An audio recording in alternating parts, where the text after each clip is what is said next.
The Mouse's big deal to acquire the 20th Century Fox. LiAngelo and LaMelo Ball leaving the States to play pro overseas for a year.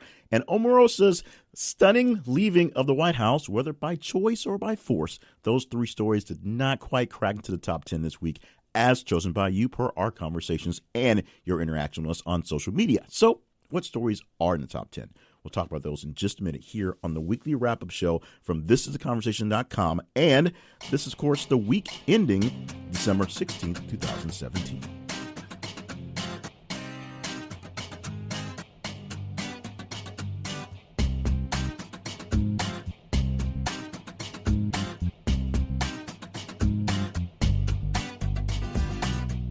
And welcome to the show. My name is Jay Cleveland Payne, the host for this weekly wrap-up show and all things that run through the website, thisisconversation.com, and our social media presence at our sites for Twitter. Look for us at @_conversation, and for Facebook, search for This Is a Conversation. Now, how this whole thing works, this show, and, of course, things on the website.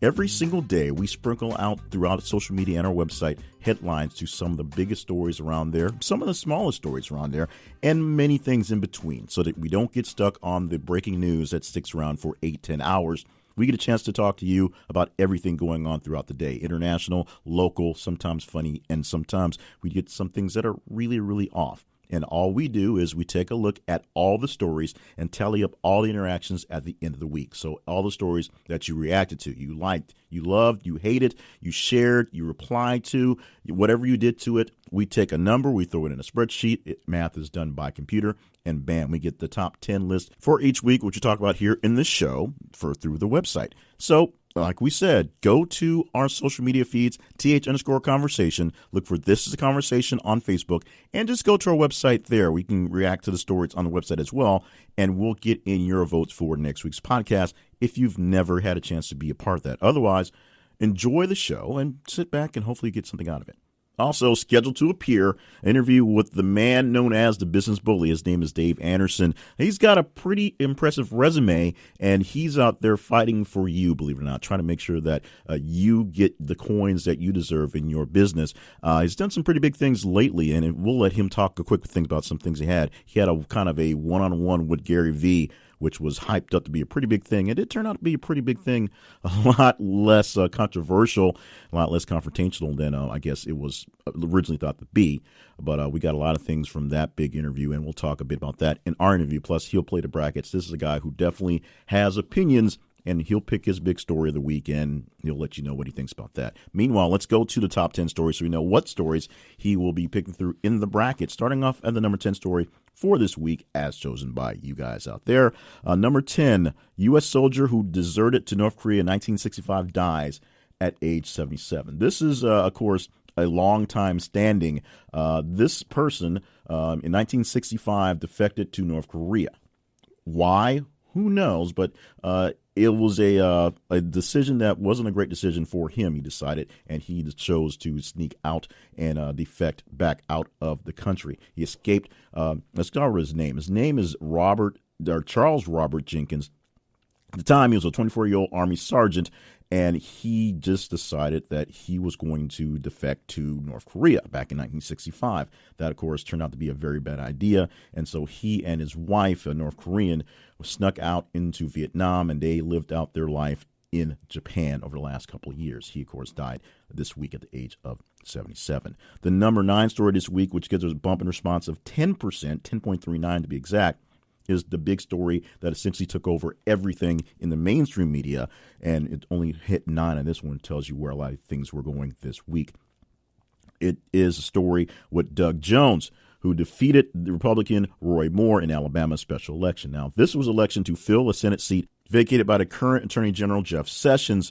Of course, that seat has been Republican for, 100 years or so, and Doug Jones basically had no real chance of winning the seat, except for the fact that interjecting himself into the race was a man named Donald J. Trump, the current president, who endorsed the candidate who was running against Roy Moore, even though Roy Moore was known around Alabama. And then, of course, once he won the Republican nomination, Trump threw his weight on him. And, of course, the allegations on being a very weird person, a man in his 30s dating teenagers and maybe even molesting someone who was 14 back around 20, 30 years ago. Doug Jones wins that race, not in no small shape or form from essentially black women, where 97% of black women got the vote for the day on this week went towards Doug Jones, which tells you a lot about how things are going right now. 67% of white women voted for the man who may have been a child molester in this case. Of course, that means coming up soon, Doug Jones will make his way into the Senate.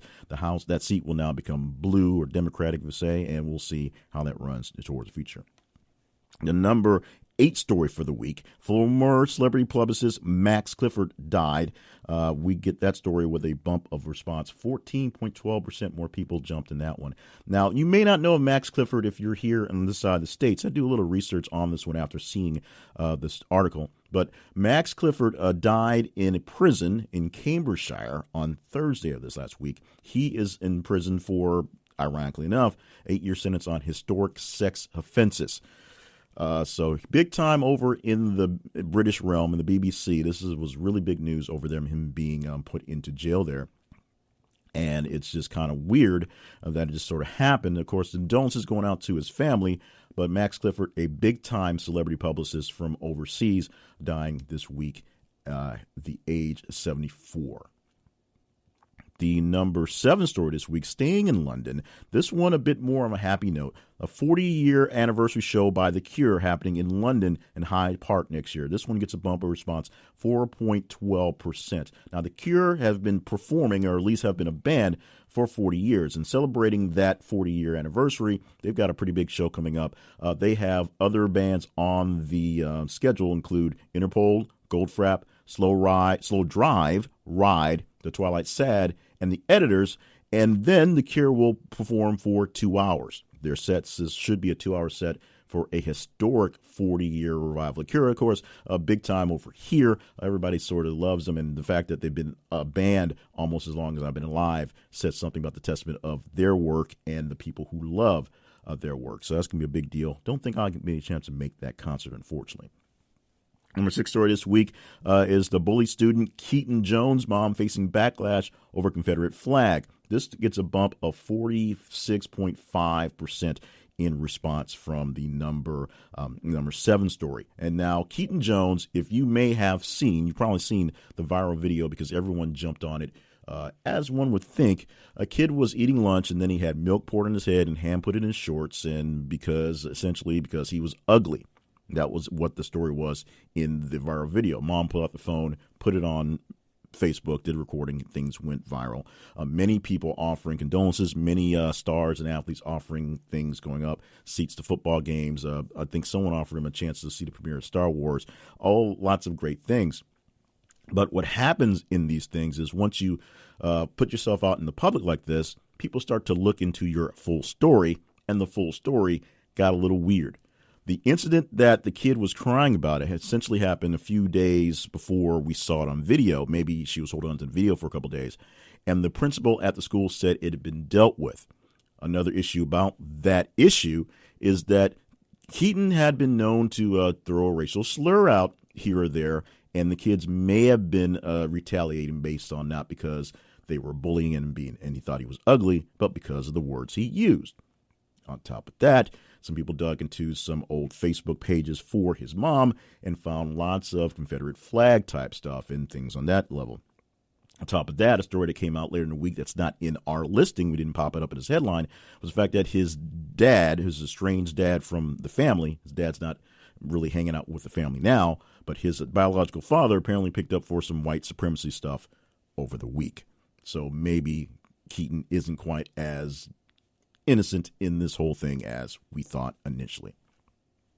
Number 5 story for this week is a super story. This is 2 stories combined, 14.19% jump in the response on this one. And this is the Tesla trucks, the big, massive electric trucks, getting some big buys. First, we heard Anheuser-Busch was buying 40 trucks. Then Pepsi Company is buying 100 trucks. They're the largest person with the pre-orders right now. Tesla has not quite made these trucks yet. They're nice and pretty and shiny, haven't been seen in their debut. But for production, anyone actually using these trucks yet? Not quite yet. But right now, that's 140 big trucks already paid for. That helps out getting them done.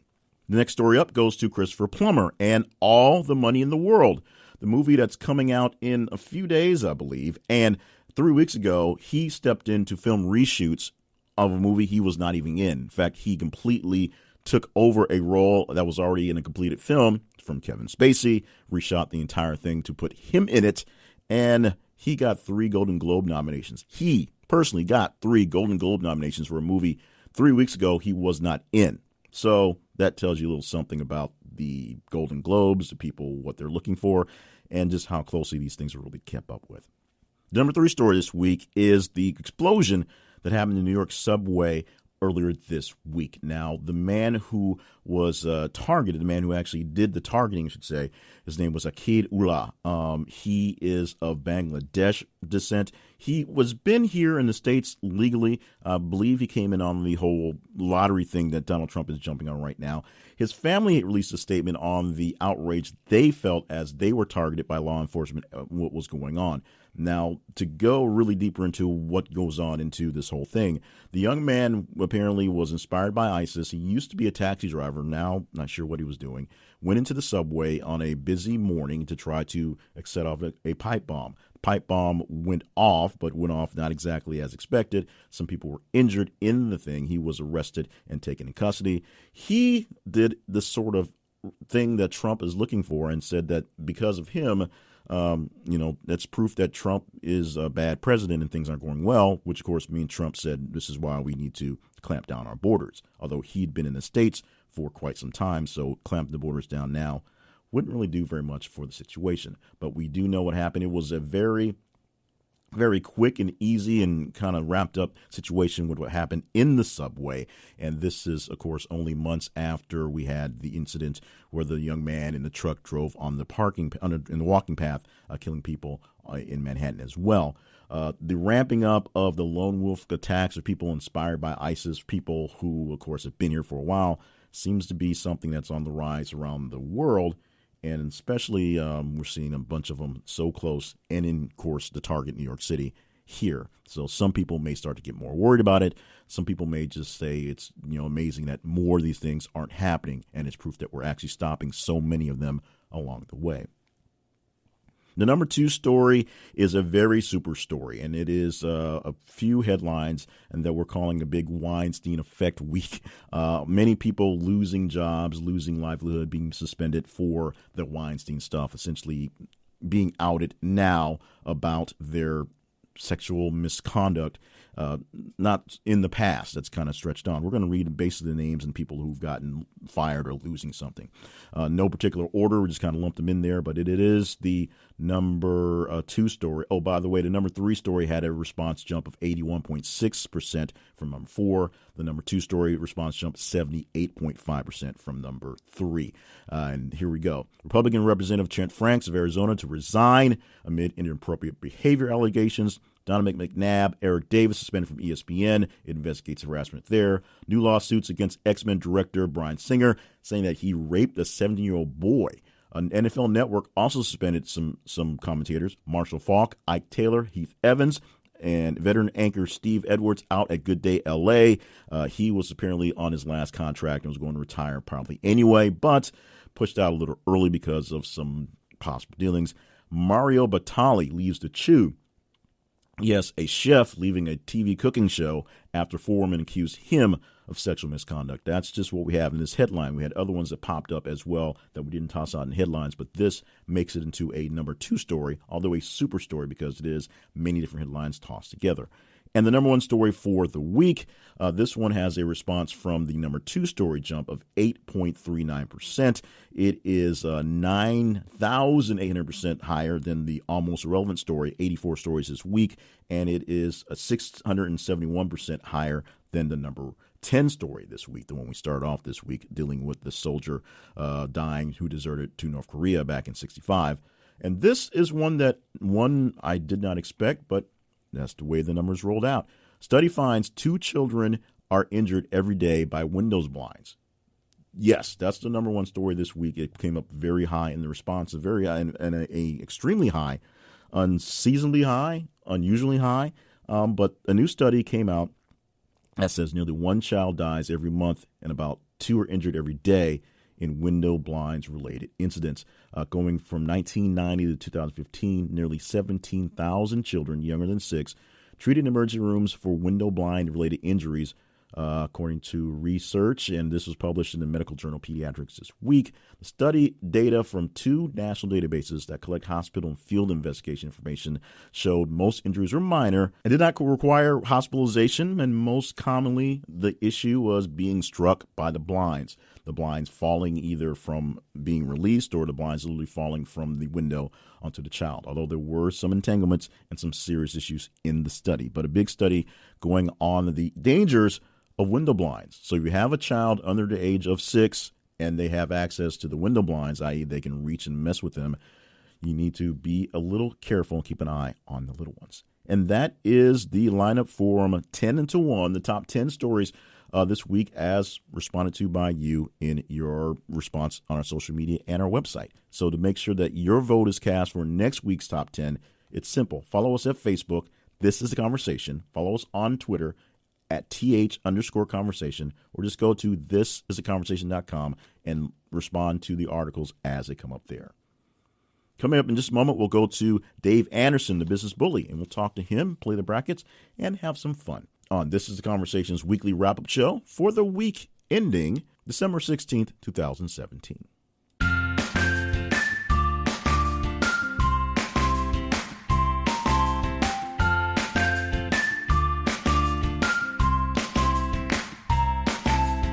So now that we just finished the top 10 list for the week, do you agree with the listings as they were ranked by the people? You get a chance to say your say and actually get a chance to win prizes for the fact. Go to thisisaconversation.com/rankings. That is thisisaconversation.com/rankings for a chance to play the rankings game. It's just like playing the brackets game, as the guests will do in just a bit, but you get a chance to play for prizes. We give away gift cards every single week for people who play the rankings game, and it's simple. You know the top 10 list for the week. You put them in the ranked order that you think are number 1 to number 10, and we pick them based on various criteria. Check it out by going to thisisaconversation.com/rankings. This is theconversation.com/rankings, and play today.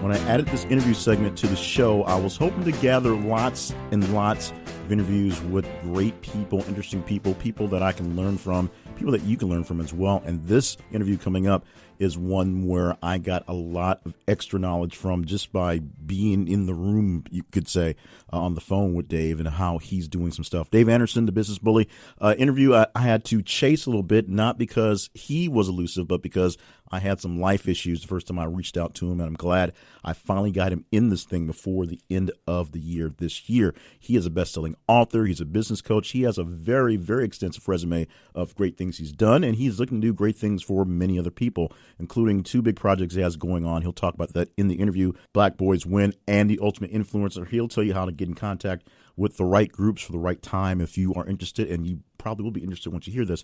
But I open up the interview by just asking Dave Anderson, hey, man, who is Dave Anderson? Well, Dave Anderson, best-selling author, speaker who's spoken to over 1 million people from the stage in the past about 6 years. Started off in radio, son of a single mom from the projects.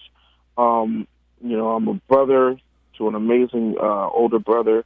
I've got 2 daughters. I'm a husband. Relatively a happy guy who just doesn't take any.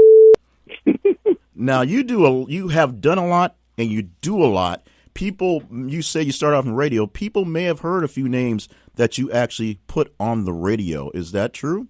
That is true. That is true.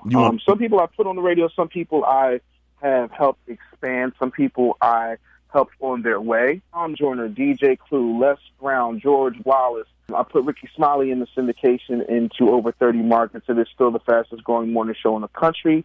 I developed a precursor for the number 1 show on TV1 right now, which is Ricky Smiley for Real. You can actually see the original Ricky Smiley reality show pilot on my YouTube channel in case anybody want to check receipts. I have worked with Kyle Chantillion, Kendra G. If there's somebody who's anybody in radio, 9 times out of 10, they either know me or I've worked directly with them. I've had a wonderful career. Now, you're still doing business stuff, but would you say you're turning towards a philanthropist type of mentor type person now? Is that basically where you're going? No, I think that what happened was, when we talk about Black Boys Win, for example, I think what happened was I was looking for something that wasn't superficial, that didn't involve a photo op or a press opportunity or a nice little tax shelter, and that was actually going to be geared towards Black boys. And when I say Black boys, I'm talking about between the ages of 12 and 26. Because what happens is everyone wants to focus on the youth and just let the 18 to 26-year-olds flounder. And I have an issue with that. The American education system isn't set up for entrepreneurship. It's set up to create workers. And I feel like there are a lot of people with a lot of amazing talents who don't ever get the opportunity to be great because they're told that they have to regurgitate a bunch of that's not going to matter. And so, no, I'm not a philanthropist per se. I'm still a capitalist, but I want to help people who look like me because nobody's helping people who look like me. Now, Black Boys Win is one thing that you're doing. You're also trying to help 10,000, that number is 10,000 entrepreneurs, right? Absolutely, 10,000 entrepreneurs. That's a lot of people you want to help. How are you going to get their businesses right in the upcoming years? Okay, so I'm doing this thing called Ultimate Influencer. We live in an influencer culture. What winds up happening, Jay, is we have this thing where we believe that our skills and our talents are enough. And it's not, because honestly, what skill does Kim Kardashian have? I mean, she's pretty, but even that's debatable. But $28 billion don't lie. It comes down to influence. People respect influence. They no longer buy products and services. They buy people and stories. And so once you have a story, then you have to be able to put yourself in a position of influence. And that's what I'm teaching, and that's how I did what I did. There's a reason I transitioned out of radio, took time off, and was able to hit stages to the tune of 1 million people live from the stage. There's a reason that I've been able to help my clients gross over $27 million in sales. I know how to influence. I understand human society better than most people. I understand how the culture works, not just Black culture, just societal culture in general. And I want to take everything that I have and I want to dump it into 10,000 people who are looking to quit their jobs, looking to grow their business, looking to expand and do something that's going to create a legacy for their families. Folks can go to bit.ly/bully call, just like it sounds, bit.ly/bully call, and they get to sit down for 15 minutes with me and my team, and we'll see if they qualify for the program. And they have to qualify. It isn't just show up or pay a little fee to get into a coaching thing. They got to be ready to go, right? You got to be ready to go. Listen, I'm not hurting for your money, so I'm good on that. You understand? Like, this is not a money grab. This is, I see a problem that no one's addressing, and the folks that are addressing it are lying. These coaches out here don't give a damn about you. They don't want you to win. All they want to do is for you to help them get their yacht, get their nice house, get their Lamborghinis and going off into the sunset. I don't want anything from you. That's why the call in and of itself is free. I want the best of the best. I don't care if you don't have a lot of sales. I care if you have a lot of passion. I'm looking for passionate people who can follow direction, who want to make a difference in the world. Now, you talked about influencers. Before we get into the bracket so we get things on time, you got a chance to talk to a pretty big influencer, and it was hyped up as possibly be confrontational, but turned out to work out a pretty cool interview. You got a chance to sit with Gary Vee. Tell us in like 30 seconds, just encapsulate how that experience was. I mean, it was great. It did exactly what I wanted it to do. What people miss is that the one thing that you need to do, you're talking about somebody who goes around telling people he day trades attention. He hacks culture. I hacked the hacker. I'm a guy that a lot of people haven't heard of who hacked Gary Vee so well. I got him to get me to come to his spot, had him tape my show, and gave me $15,000 for Black Boys Win. And I also did it and asked all the questions that Black people wanted to know and got the answers to them. But nobody before me had ever asked those questions. And that's why he was so happy, because he knew that this was going to be a real interview. I'm not like the rest of these people. I'm not impressed by millionaires. I make millionaires, so why would I be impressed by them? You understand? I totally understand. Now, are you understanding we're about to play the brackets and see what you're thinking about this week's news? You ready for that? Yeah, man, let's do it. All right, so here's the rules. So for people who've not heard this before, what we just did a segment on the top 10 stories per people responding to This Is a Conversation this week. I have those 10 stories re-ranked in an unfair order, so I'll give them to you two at a time. You get a chance to eliminate them going down a bracket line. The first round obviously has 5 brackets, so you get a chance to eliminate one grouping, or if you go through the 4, the last one gets dropped all the way to the top story that you pick for the week, and you get about 5 minutes to talk about that story. Are you ready, Business Bully, sir?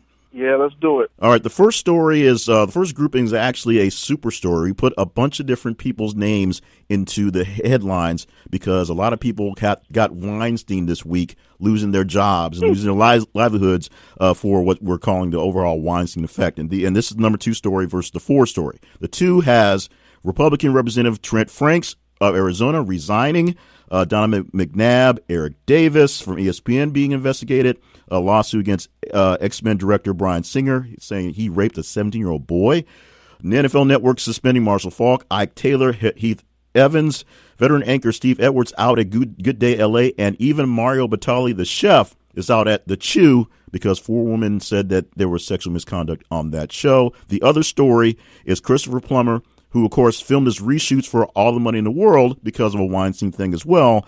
He did that about a month ago, and he got 3 Golden Globe Awards. Which one of these stories? Don't talk about it yet. Which one are we moving forward?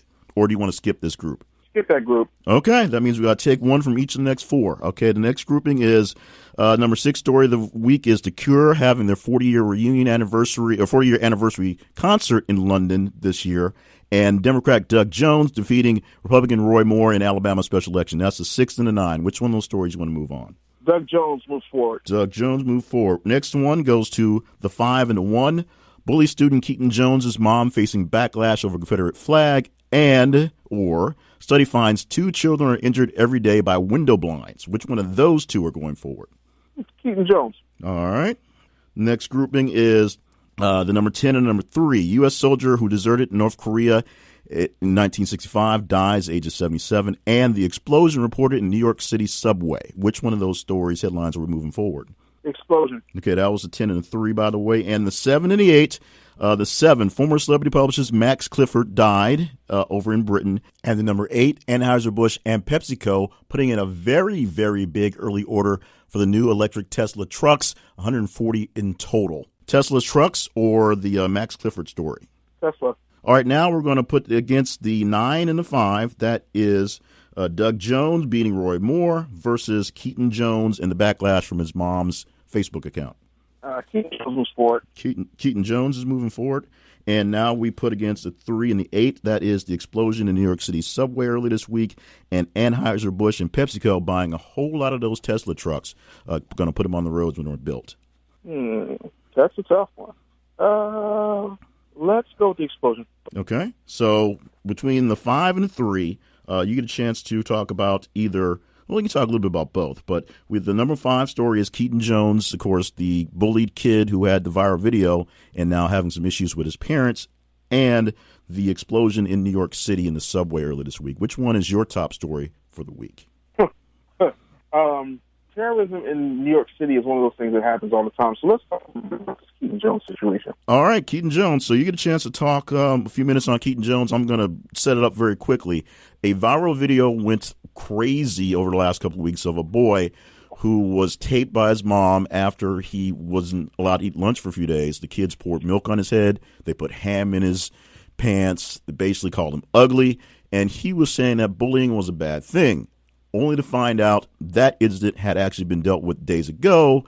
Keaton Jones had a habit of throwing the N-bomb at people, and his mother had a habit of putting Confederate flag pictures on her Facebook page. And, oh, by the way, his father got picked up on some white supremacy stuff this week. So maybe the story isn't exactly the way it played out. What is your opinion on the story this week, business bully Dave Anderson? All right. So I'm a big believer in facts. And fact is that this kid comes from a suspected white supremacist family. Fact is, this kid has been pictured with people in his family holding Confederate flags up. Now, while that's not an uncommon thing in Tennessee, it still has a certain culture, and that culture is one of hate and ignorance. On top of that, his mother is a suspected white supremacist who advocates bullying herself. She said that the people out in Charlottesville, any Black Lives Matter protesters, need to be bullied and beaten, and that they're if they're not bleeding or bones aren't sticking out, then they need to shut up. So you also have to understand that Kimberly Jones is an attention whore, and she will use anything, including her own disadvantaged son, in order to get some attention. Then we cannot leave out the fact that there was an MMA fighter who offered to take Keaton Jones to a match, and she got in his DM saying, hey, we really need the money. And he was like, well, what do you need the money for? Well, you know, it's Christmas. And he was like, oh, no, that doesn't make any sense. And she said, well, we're white. We should stick together. And he was like, what kind of racist? What is the, like, and so you have to, look, you can't divorce the root of a thing from the fruit of a thing. And as a kid who was bullied himself, I understand. But what he's not, what they're leaving out is that this kid was walking around calling black people the N-word. And I've been black all my life. Call me the N-word, watch what happens to you. I'm going to forget about this business. I'm going to forget that, you know, I'm a loving father and husband, and I'm going to beat the brakes off you, meaning I'm going to beat you so bad that you're going to roll down the hill and nothing's going to stop you because I've already beaten the brakes off of you. We've got to stop feeling sorry for this nonsense, and I'm going to take it a step further. I am sick and tired of black people specifically putting on a cape for people who don't look like them when our people experience the same thing or worse at the same time. In other words, there was a little girl just outside of Philadelphia who got beaten so bad in a bathroom that she died. And, you know, what winds up happening is no one set up a $60,000 or $100,000 GoFundMe for her family. You know what I mean? Like, we've got to stop acting like these things are bigger just because they have a white face attached to them. You know, and we've got to stop putting on capes for other people and start focusing on what really matters. You know, and I don't care if you're black, white, red, or green.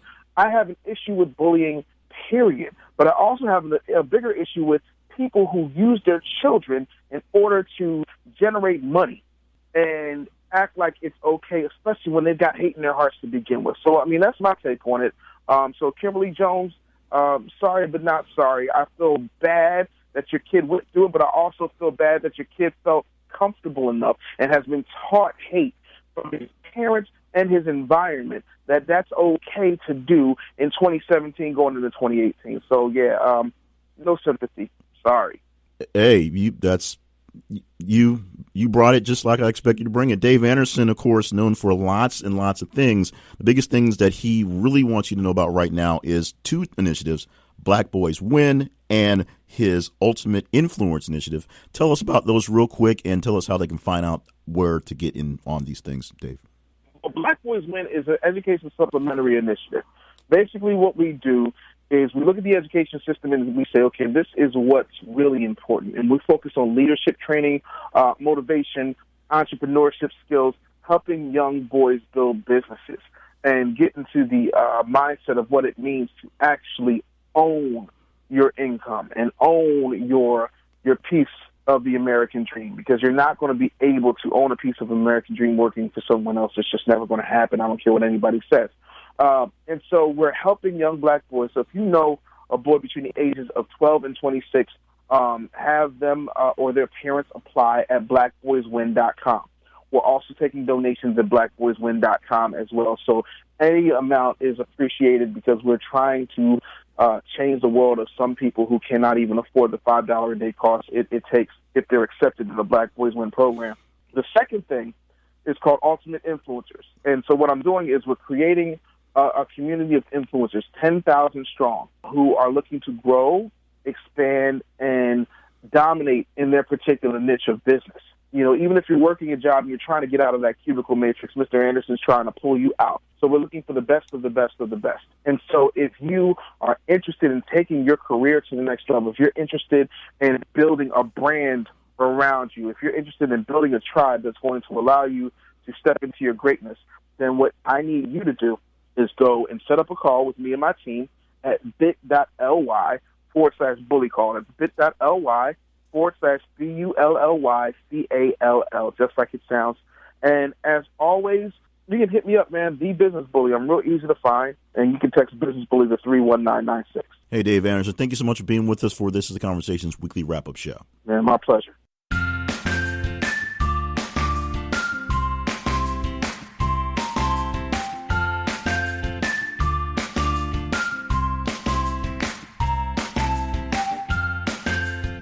This week's feature sponsor is Travelocity. Now, I'm not one for resolutions. I don't put up big, bold, audacious plans at the beginning of the year and, fail within a couple of weeks. But I do intend on taking more vacations and taking more time off this year. It's been a really rough year doing this podcast and some other business things. And with some family concerns that popped up for 2017, let's just say I need to start paying up on some of those vacations I owe my wife. And we're going to do plenty of those this year, and we're going to use our big sponsor, Travelocity. Travelocity is a place to set yourself up for the grand vacation package that you need. If you find something at a lower price, they will match it and refund the difference instantly. They update their plans with no change or no cancel fees from Travelocity. And, of course, 400 airlines and more than 300,000 hotels worldwide are available in their search packages. You can get a package with flight and hotel or flight and car, hotel and car, all three. Set it up for whatever your budget. They can help you find the best package, the fastest package, and most importantly, the package that will be best for your wallet. Travelocity will help you out, and we want to help you out as well. Stop by thisisaconversation.com/Travelocity.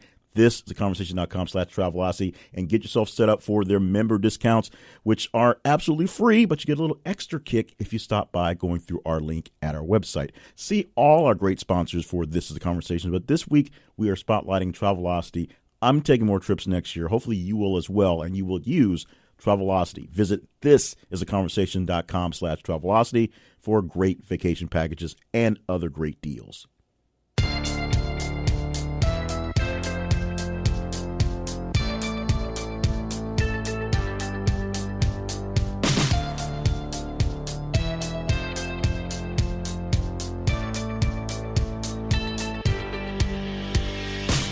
Once again, thanks going out to our guest this week, Dave Anderson, the business bully, for putting up with me and essentially putting up with me not being able to keep up with him and my schedule. So we finally got him in for this year, and I'm so glad we got a chance to talk to him about the things he's done this year and things he's doing. Next week, we'll have the thank you episode. Well, we will thank Dave Anderson and other people, guests and other folks who have helped make this thing happen over the past year, as it will be coming out on Christmas Eve-ish. I guess Christmas Eve is Sunday and Christmas Day is Monday. So since it'll be Christmas Eve weekend, we'll give thanks for all the blessings, the gifts I received this year in working on this project. And the week after that, going into the new year, we will do the top stories of the year. We'll put them all in a blender and work it out together and just go from top to bottom, which ones basically came out on top. And we'll do the whole show on most of that stuff. Won't plan any interviews, maybe a surprise interview coming up for next week, but right now we're going to plan to just talk about news stories for the entire bulk of the time. So you have been warned. Now, let's get to the wrap-up for today, starting off with the almost relevant story of the week. 84 stories. We had 84 different headlines, including a lot of the super headlines. A lot of super headlines this week, including, I think I had like 12 names in that story for the people losing their jobs for sexual assault. 84 stories, and the almost relevant story this week was YouTube launching a music subscription service happening in March of 2018. Yes, they already have Google Play Music and the YouTube Music video thing they have. And so what that means for people who are subscribers to Google Play's music service and whatever, I'm not exactly sure, but we'll find out soon. And if it means more money, I guess it means more money. Rounding out the top 15, the number 11 story of the week, jazz trumpeter Erwin Mayfield indicted by federal grand jury, counts 19 counts altogether. Now, Erwin Mayfield, of course, known for being a jazz trumpeter and known for being a steward of the city of New Orleans after the Katrina incident, essentially funding a lot of public monies into his own private entities, including his own private wallet. Number 12 story, actor Steve Rivas of Fargo and Dances of Wolves fame died last week in the age of 55. Disney acquired 21st Century Fox, the grand total of $52.4 billion. Fox News and other parts will be spun off in the transaction. So the Mouse does not own the house that O'Reilly built and burnt down, but the Mouse does own the rights to many of the entertainment properties, and a lot of geeks were very happy because that means that Disney, who of course own the rights to most of the Marvel catalog except for Fantastic Four and X-Men and Deadpool, can now throw those people in the mix for Avengers 4. Maybe. We'll see how that works out. LeAngelo and LaMelo Ball, sons of one LeVar Ball, no longer in school. One pulled out of high school for weird reasons, basically wasn't good enough to play high school ball, and one pulled out of college because he was sort of kicked out after stealing sunglasses in China and not put back on the team.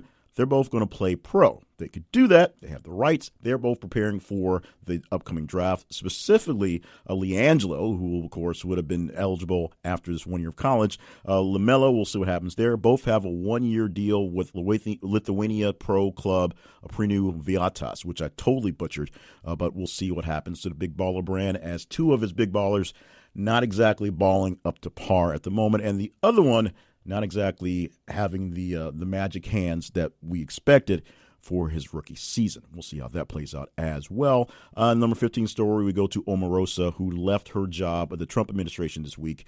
We're not sure if she was kicked out. We're not sure if she resigned. She signed a letter. She did not get dragged out by her arms and legs. And we know that this is something that's a long time coming, and pretty much everyone in the world is happy to see Omarosa go, including Robin Roberts, who dropped the now famous Bye Felicia on live television after an interview that was exclusive to ABC and Good Morning America, with Omarosa saying she's seen things in that White House that will make your toes curl. And when she gets her deal, she'll tell you about it. But, yeah, she's got to get that deal first. We'll see how that works out for all of us. Now, let's get through as many of the also-rans that we have. We reshuffled these as well, so we got a new format for this, so I'm not picking them out per se. I do have a list that probably should have been checked twice. We're just going to go down this thing as quickly as we can with the time allotted, with as many stories that hopefully are fairly interesting. We're down to about 4 minutes, a little less than that, so let's do that. Donald Trump, Trump Jr., and others in the Trump organization all got emails with encryption keys to links to hack WikiLeaks emails. That happened in 2016. So maybe there was some collusion, or maybe everyone's still just lying. A story came out from the Boston Globe, I think, but this is a story about the median net worth of non-immigrant African-American households in the greater Boston area. And it came out to be $8. That's $8, 8.00. And it broke down how that happens. Another good article written this week includes Kristen Ruprian. She wrote a short story on self-deceptions of dating called Cat People in the New Yorker that had a lot of people freaked out, men especially, because they didn't quite get it. Women who basically said Me Too to the movement of that story. A Bitcoin mining company said it's been hacked and possible theft of millions of Bitcoin out there. Check your wallet, your Bitcoin wallet, obviously, of course. There's a contradiction in Puerto Rico's official Hurricane Maria death toll number. The Maria death toll number from the officials, from the government, is something like a 2-digit thing, somewhere in the 50s or 60s. The numbers coming from talking to people who work in funeral homes, it's somewhere close to 600 or so. Now, the discrepancy are things that are marked off specifically for hurricane-related things. I almost said Katrina, so like that. Something that is directly related to the hurricane, and a lot of these things aren't so much directly related, but since the hurricane took out 97% of the power, and most of the island still is not without very good drinking water, you can say a lot of the corroborating deaths have something to do with that hurricane. The New York governor unveiled a bill to remove firearms from those with domestic violence convictions. This is something that some people say is a long time coming. There's a lot of talk about gun regulations and who should have them. This is obviously not a federal regulation, but the state of New York is trying its best to keep people who have domestic violence convictions from being able to actually acquire a gun. Now, Netflix is a little bit worried about many of you, specifically 53 of you. When we posted this story, it had been about 2 weeks since The Christmas Prince was released on Netflix. Christmas Prince is a very Hallmark-ish, Lifetime-ish story, a silly Christmas story made out there for the Netflix, for the binge-watching crowd. And some of you have been binge-watching it, all 53 of you have been binge-watching it every single day since it was released. So they wonder what exactly is wrong, how you got hurt, and what they can do to maybe help you out in whatever situation you have going on. In the United Kingdom, a very amazing first, a baby girl survived after being born with her heart born outside of her body. They're, of course, doing what they can to keep that baby alive. Starbucks, speaking of Bitcoin, Starbucks Wi-Fi is being hijacked, or hijacking customers or people using Wi-Fi, and they are secretly being used to help mine cryptocurrency, i.e. Bitcoin and things like that. You might be a bit surprised by that, or maybe you're not if you're a little bit paranoid. Now, a surgeon in the United Kingdom, this goes back to here, has been doing some weird things. He's been doing open surgeries, essentially on people and just taking care of things, what's inside of them, and leaving his mark on people, burning his initials in their livers for whatever reason. Somebody found out. Many people realized this happened. That's being dealt with right now. This is a really quick one. A father fatally shoots a robber who pointed a gun at his family while inside a Popeye's chicken restaurant. There's one for you there. And we also have Morgan Spurlock, who did not make the big list of Weinstein people, Weinsteining himself, calling himself out for all the things he's done in the past. He, of course, stepping down from many of his things. Thank you so much for joining us for the show. One more week, and we're doing, again, another better job, we hope. Follow us on social media, on Twitter, @TH_conversation, on Facebook, look for This Is Conversation, on our website, thisisconversation.com. Follow us, react to the stories so your vote gets into where these stories pop up next week. And, of course, join us next week for more show and conversation.